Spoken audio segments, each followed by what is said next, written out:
Life's best moments are best captured by photography and video.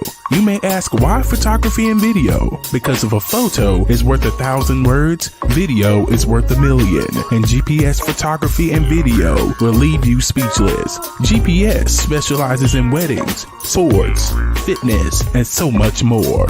Book your next shoot today at 910-257-0526 or gpsphotoandvideo.com.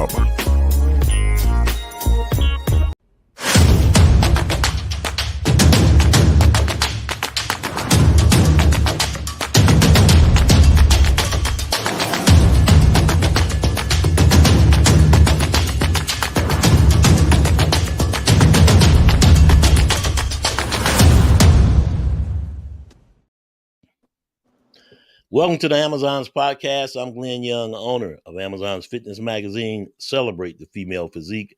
Subscribe to AmazonsFitMag.com. The podcast is brought to you by title sponsor Maximus Posing Suits. Let your inner warrior shine.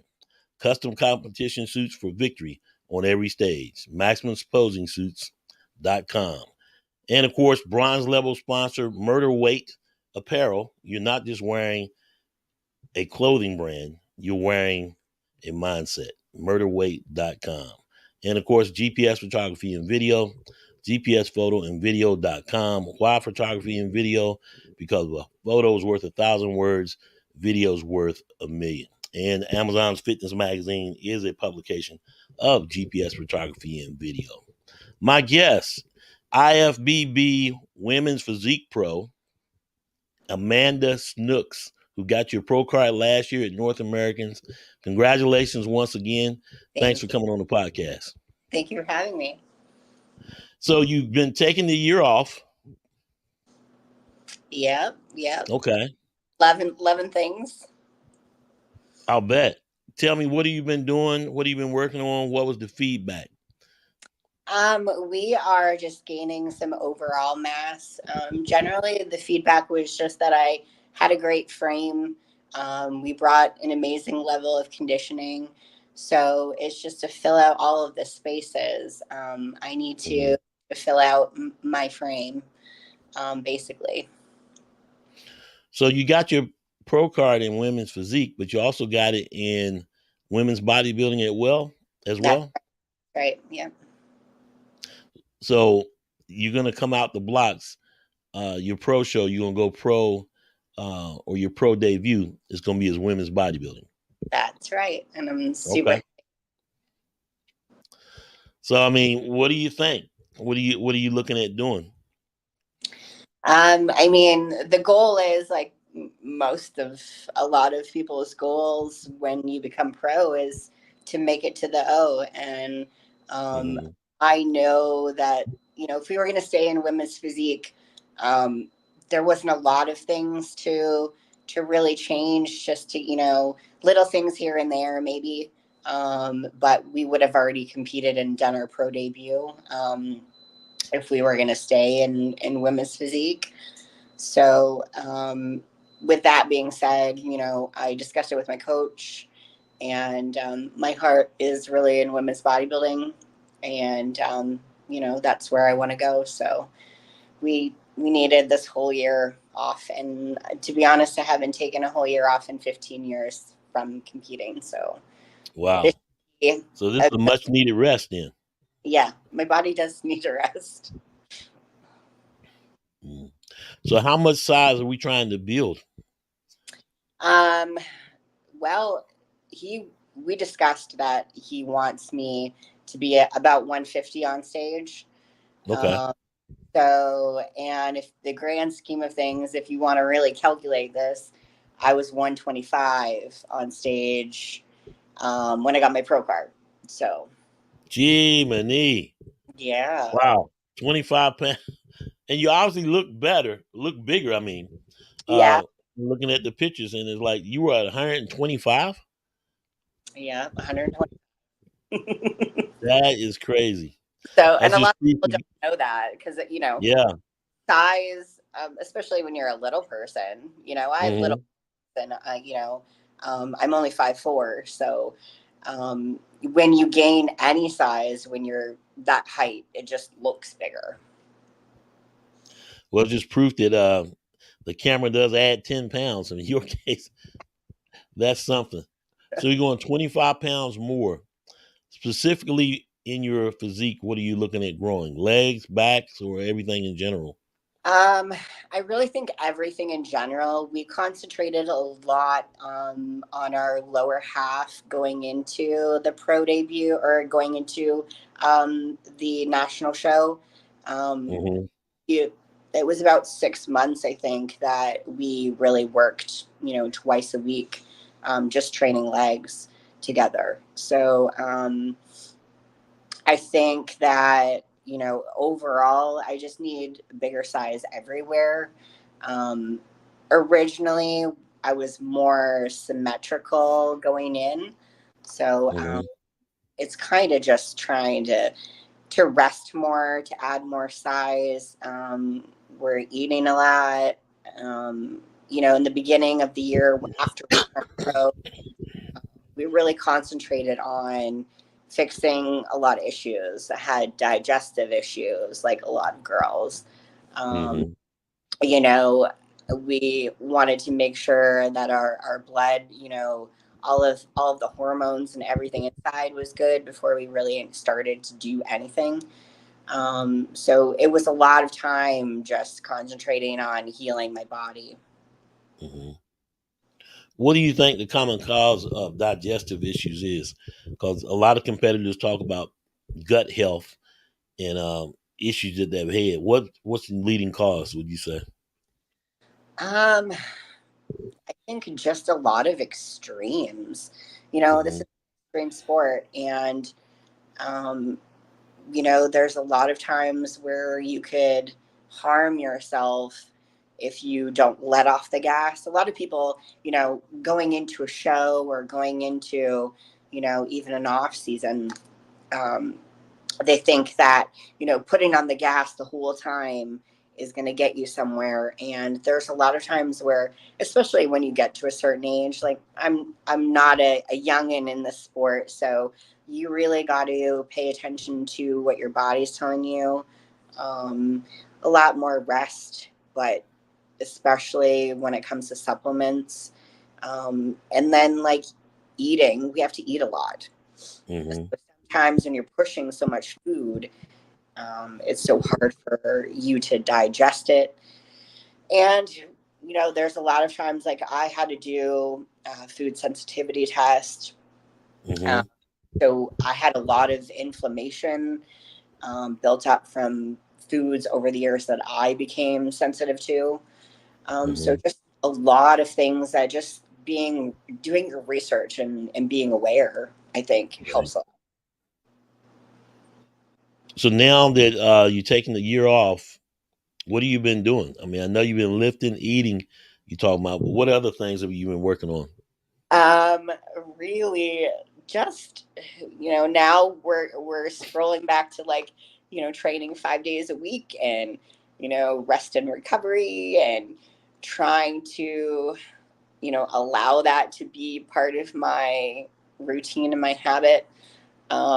When I went into bodybuilding, of course, I was in my young 20s and Mm-hmm. training, 6, 7 days a week. Um, and I didn't realize how crucial, that rest and recovery truly is to grow. Right. So just a lot of that, a lot of, massage, chiropractor, keeping up with Mm-hmm. that.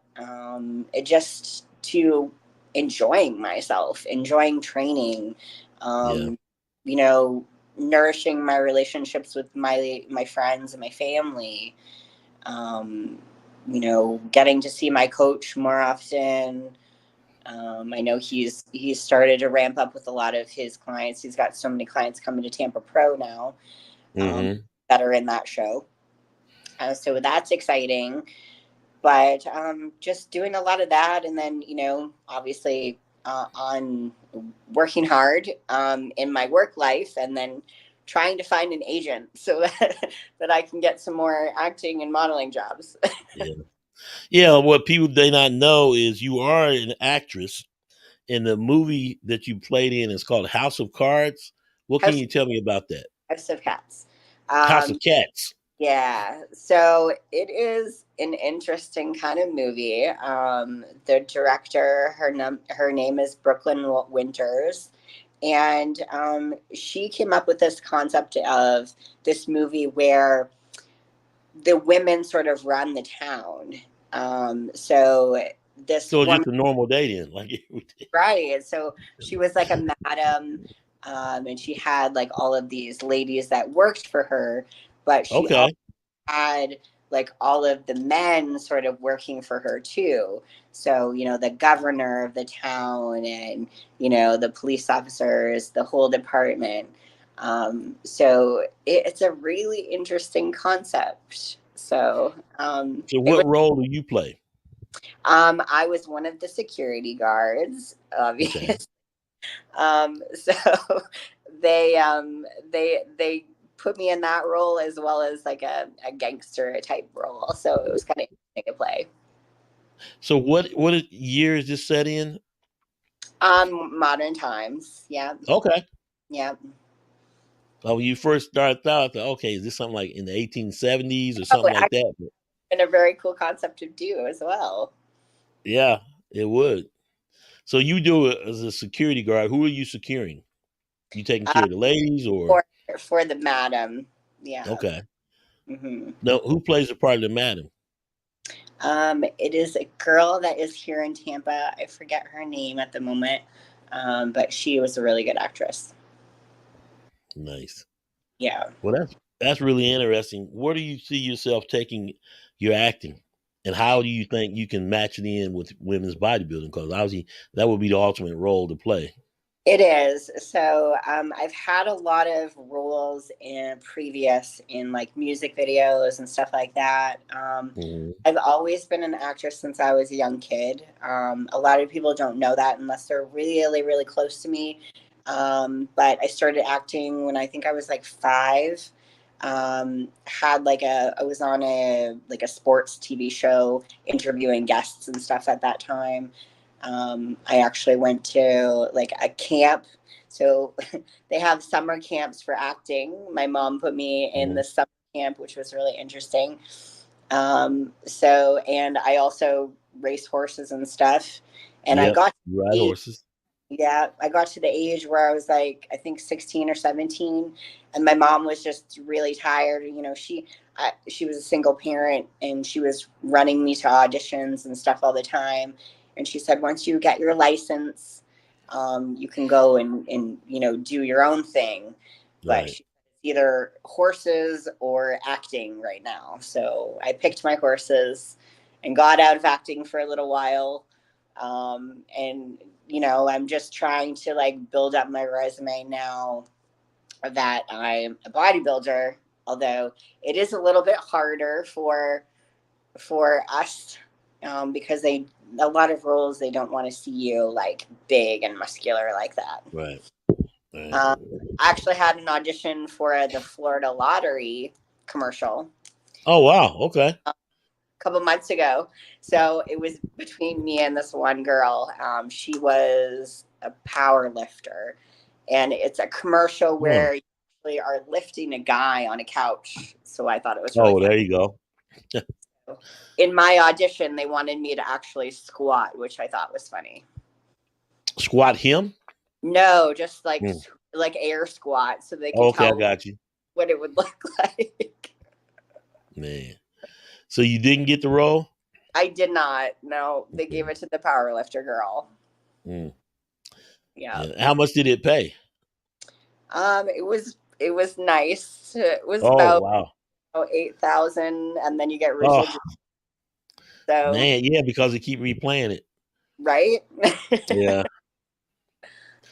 I So guess when I guess when you look at it though, um, women bodybuilders in roles will probably get typecast as nothing more than security guard or something like that.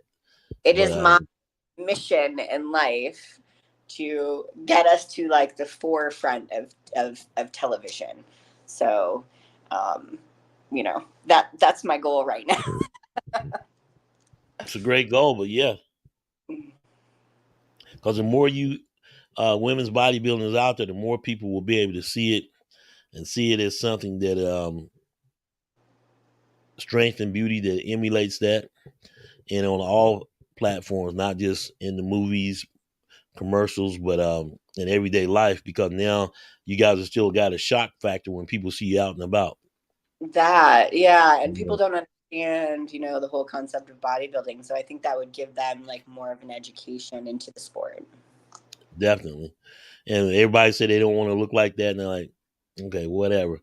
Uh, because it's sad, you get body shame when you're fit, and you get body shame when you quote unquote fat. So I'm like, at the end of the day, you got to do you and be you, and look do what Right. makes you happy. Have to just, love the skin that you're in, and, basically don't care about what anybody else thinks about you. Yeah, exactly, exactly. And especially for young girls coming up. Um, Obviously, guys don't get it as bad, but everybody gets teased and bullied, about their looks and stuff like that. So Yeah. when you look at the season so far, what you've seen in women's physique and women's bodybuilding, like I said, when you come out on your pro debut, you're locked in that you will be a women's bodybuilder. Uh, what have you seen? What do you think so far? Um, well, at the beginning of the season was hard to be like super excited about things because there was not a lot of entries that I was Right. seeing. But, you know, a lot of people too, they don't understand that as a women's bodybuilder, even women's physique, the level of conditioning, the muscularity, it takes us longer to prep for a show, Mm-hmm. um, to get that type of physique. Right. So I think girls were holding off to do later shows so that it was closer to the Olympia. Right. Um, Just because it takes longer to build their bodies up. yeah, I mean, that's my personal opinion. That's what I think. A Yeah. lot of things are, a lot of people were saying, oh, well, this is dying, that is dying. I don't think it's dying. I think if anything, they're just, they're holding off and doing the shows, because, you don't, who wants to be competing for that long of a Yeah. season and holding that type of condition, especially for us women, is very Mm-hmm. hard to hold that type of a condition for a long period of time. So you want to keep something in within striking distance of the Olympia. Mm-hmm. So strategy wise, qualifying it early could be a bad thing I because you mean, go from total fitness phase to like a maintenance and sustainment phase, I mean, and you sustain it to like say now you're picking it back up because you yeah. qualified back in April. I mean, it depends on one's opinion, but I just don't see that sustainable for a long period of time. Right. When when you're looking to do your best and be your best on stage to get that level, I don't think it is like sustainable for a long period of Because time. technically you're still in prep. Even though like you said you're in sustainment and maintenance phase until Yeah. you get like about now coming up on 16 weeks out. Now everybody's like grinding it back up. So yeah, I can see that. And I don't think that it's healthy, you know, Mm-hmm. um, if you do that, and again, it's one to one's personal opinion, um, but I think you're going to get really burnt out doing that too. So the Mm-hmm. longevity of that is not good either. Yeah. Now the flip side of that is qualifying late can be a disadvantage as well, wouldn't you say? Yeah. And by Yeah. I mean qualifying late, I would say, qualifying Tampa, that's late, 'cause that's August. Um, and based on the shows that's left, I think there's one in September. So I mean, it could go that way too. So, but either way, that's a long time in prep. But that just comes into how good your coach is and can guide you in and basically land the plane. Because I think there is an advantage to qualifying early because now you can relax a little bit. You can be more strategic and get ready. But like you said, yeah, that's a long time that's in that heightened state of awareness because your body is still like, in a state of fitness, even though you're in maintenance and sustainment phase. So, well, yeah. And I mean, one's hormones, like mm, woman doing this, I mean, it's not so hard, I don't think, on like bikini athletes or, right, that type of thing, because they don't have to be like in that type of condition. But when you're looking for like graininess and vascularity and separation, you know, mm-hmm, getting like that skin tight type of conditioning, you know, which is very hard for a woman to do. right, I don't know. I just think that that would be like a detriment to like one system, because that's another reason why we're taking a long off season is I want to make sure that I'm healthy. I want to I want longevity in the sport, right, um, and I have to do like it's the same that a lot of that Chelsea is doing right now. Working on she works on her gut protocol and stuff too, and getting herself healthy and having mm-hmm. like sustainable You talking about chance. Chelsea Dion?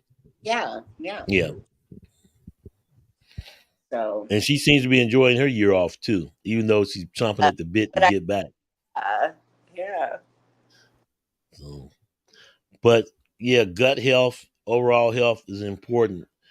And one thing I brought up was pitch count, the number of shows that a competitor should do based on, hey, if you haven't gotten an Olympia qualification after 3 shows, maybe that's it. Whereas when you look at bikini and wellness, they could do more shows. Their prep is not as long. What are your thoughts on that? I think you're right about that. I think, like, personally, my body going into 2 shows, I Mm-hmm. can bang on for 2 shows. Right. The third show, I'm not gonna like peak properly. So I mean, Right. that's even this year why, or last year why we just did like a kind of trial run of a show, Mm-hmm. um, just for food purposes, because I was working with a new coach, just for like protocol that he had before the stage. Right. But we weren't in condition at all, like not national level conditioning. We were at a condition to like, hey, I'm here, let's have fun, let's pose on stage, you know um, Mm-hmm. and then the next 2 were like, it's game time. Right. um, so looking at it as a pro now, and knowing that that's, I think, 2 or I think for me 3 shows would be pushing it. Yeah. But And again, this goes back to the chemistry between coach and athlete and how they can bring you in. And you really got to monitor. It's like, okay, how do you feel at this point? And yeah, you may be able to do that third show, but is it wise to do it? And then obviously you want your best performance to be at the Olympia. And then when you get there, because you've been doing so many shows and trying to chase that qualification, that now you're not at your best. So yeah. that's just the way it goes in the end. So it really is strategic from day one down to look at the shows. Once we get the qualification, we're going to do this, that, and the other second and third effects of what happens. So Yeah, I mean, I say I Tampa Pro 2025, but my coach mm-hmm. might have, other plans. Right. So, that's where And my house is, because I live in Tampa and it's oh close. yeah, And it's a very competitive show. Um, yes, it is one of the biggest. so, that was another reason I picked it. And because we're going to be completely different than we were last year. Right. So I wanted to make, my debut something to remember. And it's Um, toward the end of the season too. I mean, I don't know what the Olympia will be next year, whether it'll be in October or back in November. Originally, it was always in September. September, yeah, yeah. So if it goes back to September, then it's like, okay, that's really going to change a lot of things. Yeah. Of course, I guess a plus to that, then there will be probably a show in a November and December, Olympia qualifier in Right. November and December. So now you really got a long off season. So all in the strategy. Do you like the show, the Olympia in Orlando, which I enjoyed because it was closer, more or less, versus Vegas, or what do you think? I think Orlando, I think the sole purpose for me saying that in Orlando, not only is it close for me, but I think they made a lot more money there. I don't know. I think there's a Mm-hmm. lot of opportunity for money to be made in Orlando than there is Vegas. Um, Really? yeah. I think too, I know that they're having it back in Vegas because it's the 60th and, Mm-hmm. all of that. So, I mean, they might go back to Orlando next year. I don't know, but Right. yeah, I think they did a lot better um, in Orlando. Mm-hmm. And you mentioned bottom line is, what's most profitable. Yep. When in Vegas, you could say they're competing against, casinos and the Raiders, different other things, but it's not really a family atmosphere.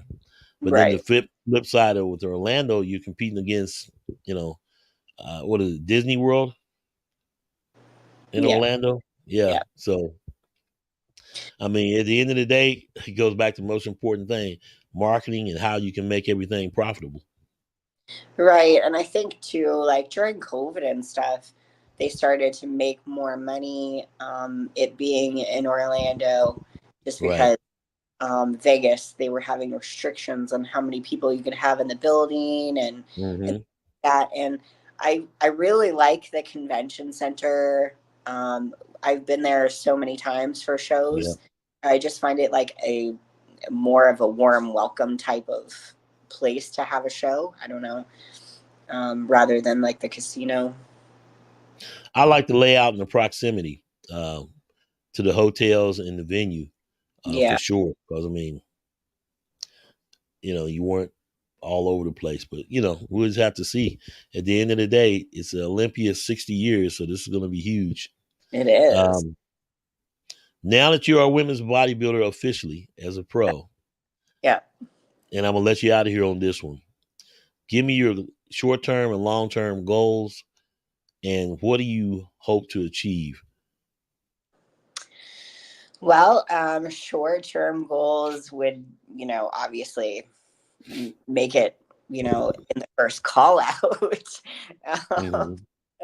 within like, my pro debut. So, and that's a very crazy type goal, but you know what? We deal with risks in this industry.